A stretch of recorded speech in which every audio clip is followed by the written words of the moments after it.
Hey everybody, welcome to where we go through the Bible line by line trying to figure this thing out and to see if there's any spiritual nugget that we may or may not be able to take with us. We're in Genesis chapter 35. Pretty fascinating because Jacob's clan, they have to take the gods,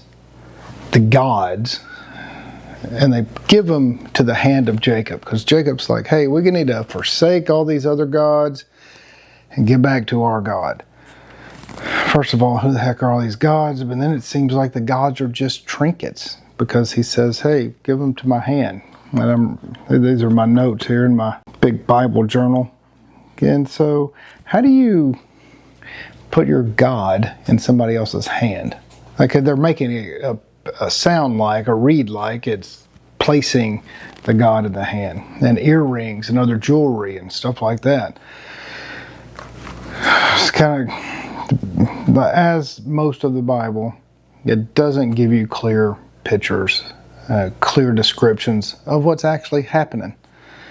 And so that is why when I was in Sunday school, I hear these and studied these elaborate stories. Well, those elaborate stories do not exist.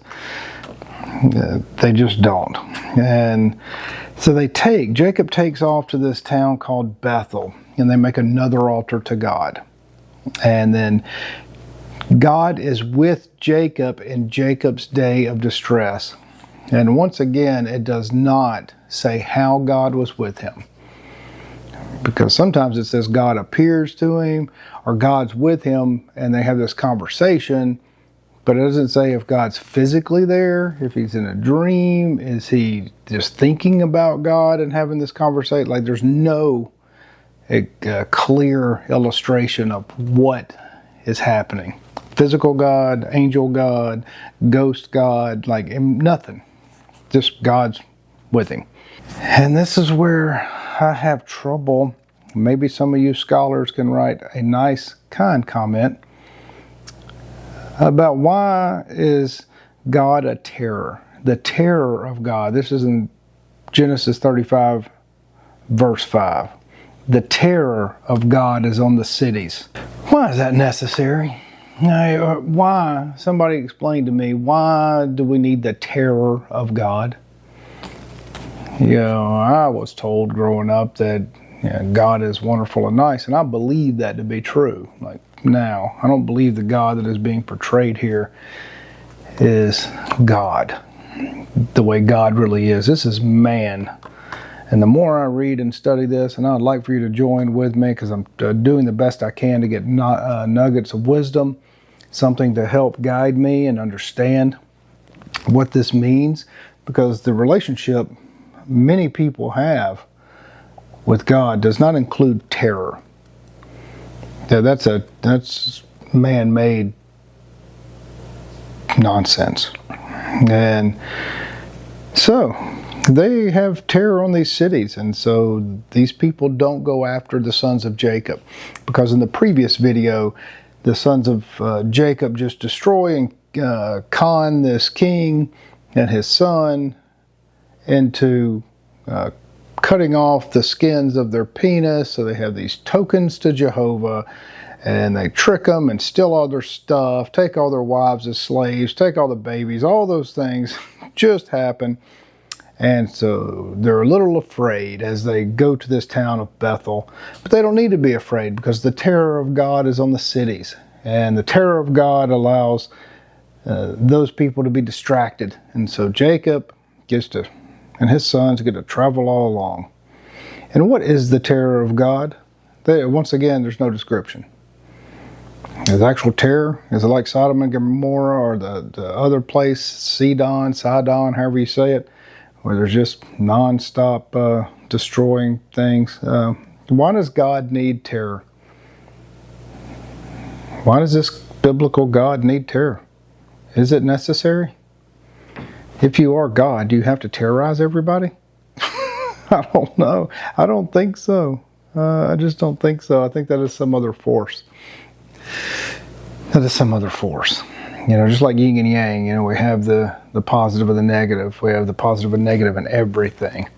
And if that is one thing, that's a whole nother philosophical discussion. But I don't think goodness requires terror.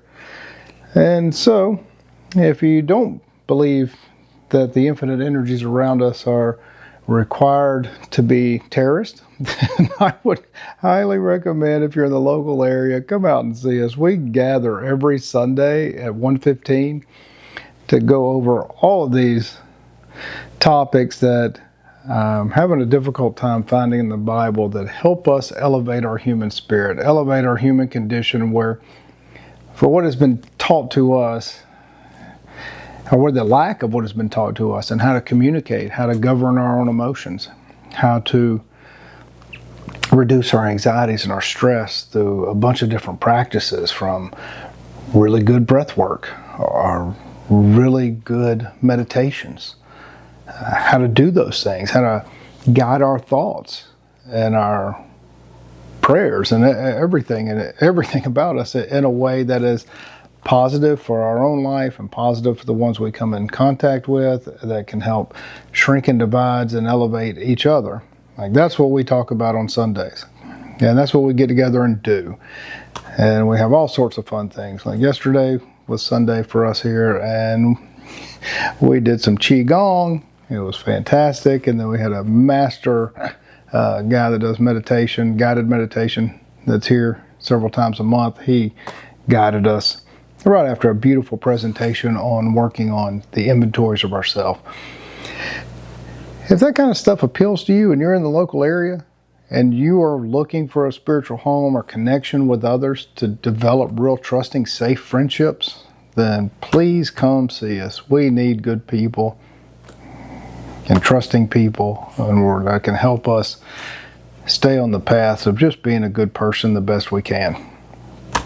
You can check us out on the Mystics of Texas. That's our other channel that dives deep into all these subjects, and we'd really welcome you, and I'd appreciate it if you joined us. Thanks.